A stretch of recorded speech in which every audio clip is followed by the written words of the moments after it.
Follow the Path. The Bears Grove is adult-level discussion of role-playing as a storytelling art at samchuppmedia.com.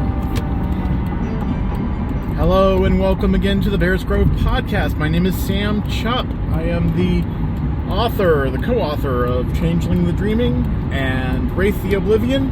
I'm in my car today, as you can probably tell. I'm driving along, but I just want to let you know that I am paying attention to the road. And in fact, this is safer for me because I have something else to think about other than just the tremendous traffic that's everywhere around me. Okay, today is Wednesday. That means it's World Building Wednesday. So, today on the program, I'm going to talk about magic swords. Why? Because everybody loves a good phallic symbol. That's pretty much, what swords are. Part of the reason why they play so heavily into the adolescent male power fantasy is because they're swords. They're phalluses, basically. I mean, that's just the way it works. Okay, y'all? However, as I was a kid growing up, I had a lot of really cool stories about swords. Okay, Elric of Melniboné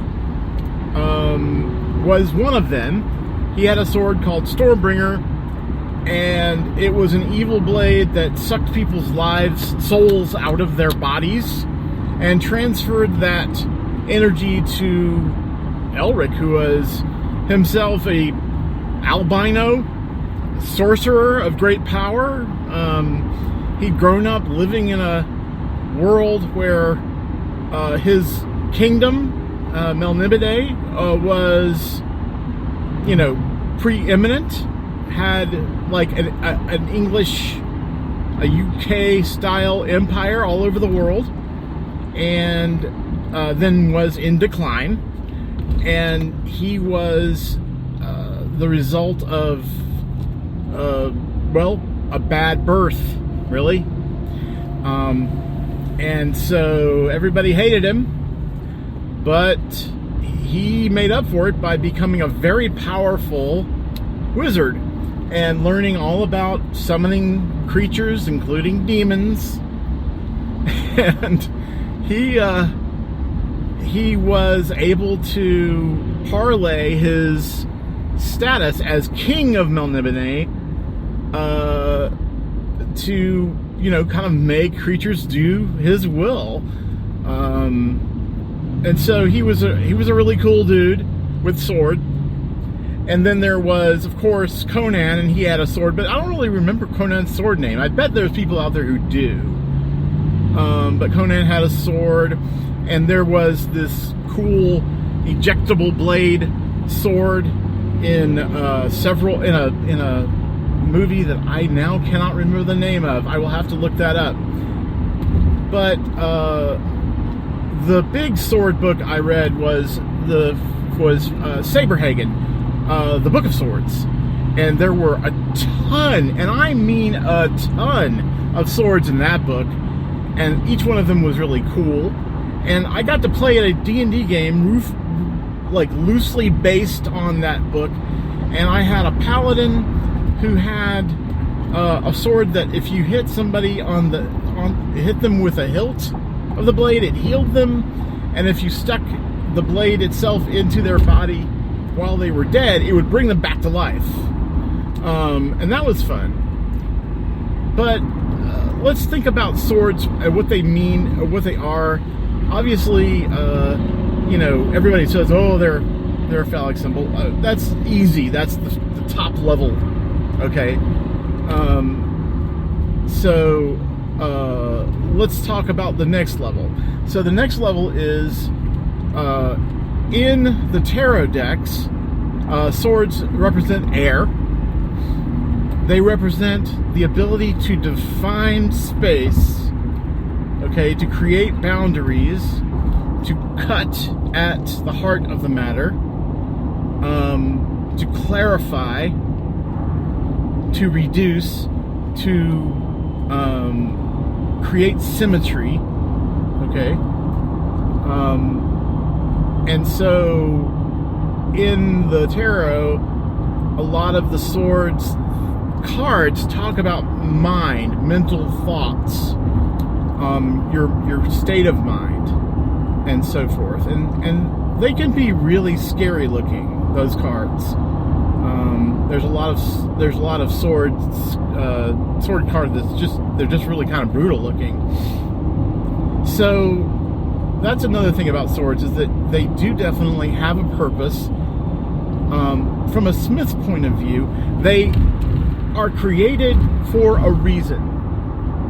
You can mess around and create like a nail, or you can mess around and create a hammer pretty easily, but a sword requires skill, it requires planning, it requires intention, okay? And it's not, back in the day when smiths first started making them, they weren't like a no big deal thing. You paid attention to who had a sword and who didn't have a sword, okay? A knife, no big deal. Everybody has a knife. A sword, that's a big deal. So in fantasy TTRPGs, lately, in 5e, for example, there's not a D&D 5e. There's not a lot of people who, I got in trouble. I got in serious trouble with the bounded accuracy police for offering a +1 weapon to people who were like first level. And I wasn't, you can tell, I'm still getting over that, right? Like, that was not a happy for me. But I understand now what it was that caused people to do that. They didn't want the curve of the game to go too fast into Power World, and I understand that. So the thing of it is, though, a sword has a history. A sword has a purpose. And a magical sword is a completely different kettle of fish, because not only do you have to have the skill of a smith, but you also have to have the skill of a wizard or a cleric or somebody who has magical ability, and it may be that same person is a smith. I'm rereading a series of books called the Winter of the World series, and the first one is Anvil of the Ice, and it's about a smith, and how he evolves his talent over time, and a lot of his power, his spells, have to do with the song he sings while he's at the forge, while he's making the thing, and also runes and sigils that he works into the blade itself.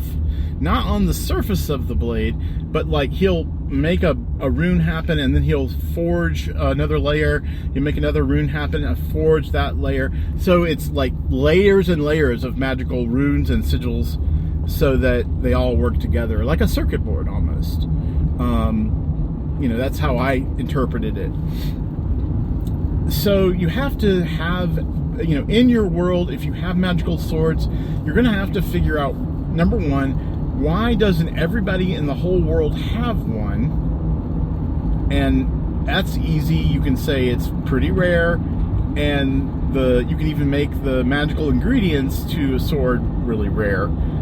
They can be the source of, a quest to go and find a weapon, the weapon grade magic that you need to create the sword.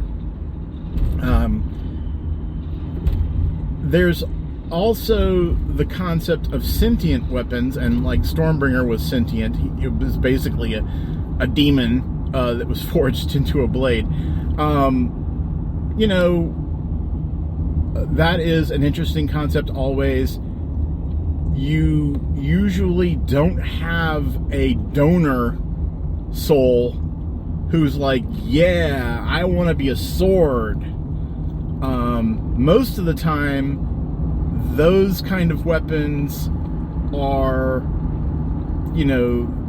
I was put into this blade because I was going to die otherwise, or, an evil sorcerer captured me and put my soul into this weapon, and he's been trying to make me serve him, you know, my entire existence. And, you know, I don't want to serve him. And so if you'll get me out of here, the sword says to you, I'll take care of you, you know. If you can get me out of here and see about trying to get me out of this weapon, I'll be even more grateful. What are the odds that your basic D&D hero is going to want to do that, though? Not very many people would do that, because they'd be getting rid of a really cool sword. You know, I personally think it's pretty immoral to put a sword into a weapon. I mean, a soul into a weapon, sorry. So, you know, there's that. However, it does happen in the game, and you have to pay attention to that in your world building, right? Part of world building, you have to sort of know where all the, you know, resources are. But like I was talking about the last time we talked about this topic, you don't have to know everything to start, okay? In fact, you can just hand wave where weapons come from, where swords come from. I mean, I feel like certainly Tolkien did that, right? In The Lord of the Rings, he, you know, well, okay, everybody says he planned everything. I don't think he planned everything. I think he planned the language, and he created a mythology. But, you know, he kind of just threw in there, oh yeah, Glamdring, the Foehammer, and Orcrist, you know, are found in this troll horde. Okay, that's where they found them. They found it in a troll horde, and Sting was found there too. And, you know, those swords have a history, right? Like, they do have a history. But I get the feeling that Tolkien as GM, like if you think about Tolkien as a GM playing the story of Lord of the Rings, I think he pulled that out of his butt. I really do. I think that he didn't. I mean, you can prove me wrong. If you're a Tolkien scholar, please prove me wrong. But the fact that they found these cool swords in a troll's horde is kind of amazing, really. Right? So, excuse me. So that's something you can take away. You can say, look, my swords, you know, these magic weapons that you just found were originally created by the Astrakhan Empire. Okay? And all we know about them is that they had really good metallurgy, and they had a lot of magic. And that's all you have to know at that moment in time, right?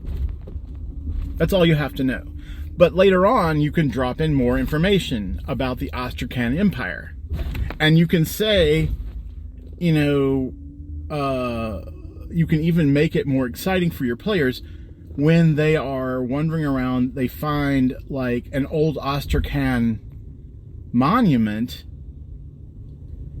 you know, to the god of the forge, or the goddess of the forge. And that should tell the players, oh, you are in an area where there might be Astrakhan ruins.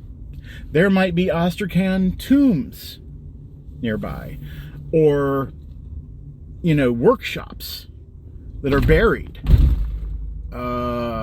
And this is a lore chance, right? Like you could say to the bard, you remember songs about the broken wheel and the broken wheel of Astrakhan. And then later on in the story, you point out that there's a piece of rock that is just knocked over, but it has the symbol of the broken wheel of Astrakhan on it.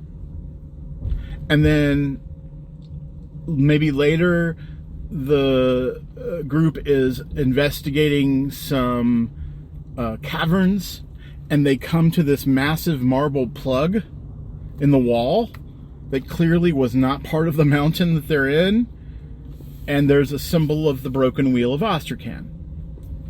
And at that point, your players should get the hint that something big is going on with Astrakhan in this area, you know? And if they open that marble plug somehow, and there's this hiss of air releasing, then they know no one else has plundered this tomb, or this crypt, or this workshop, or whatever it might be. And at that point, they should get very excited, because it means that whatever they find in there is they're the first people to find it since it was sealed. And as a GM, you can then reward them with cool things. You don't necessarily have to give them a lot of swords, but you could reward them with the tools to make magical swords, or long scrolls made of brass that have Astrakhan symbols on them, that if they could figure out a way to decipher these sigils, they could possibly make their own weapons in the same Astrakhan way. All right? So just be thinking along those lines. And I have gone all over the map today. I want to apologize for that. And I have gone over again. But I really appreciate you listening to me. And I hope you have sweet dreams when you get them.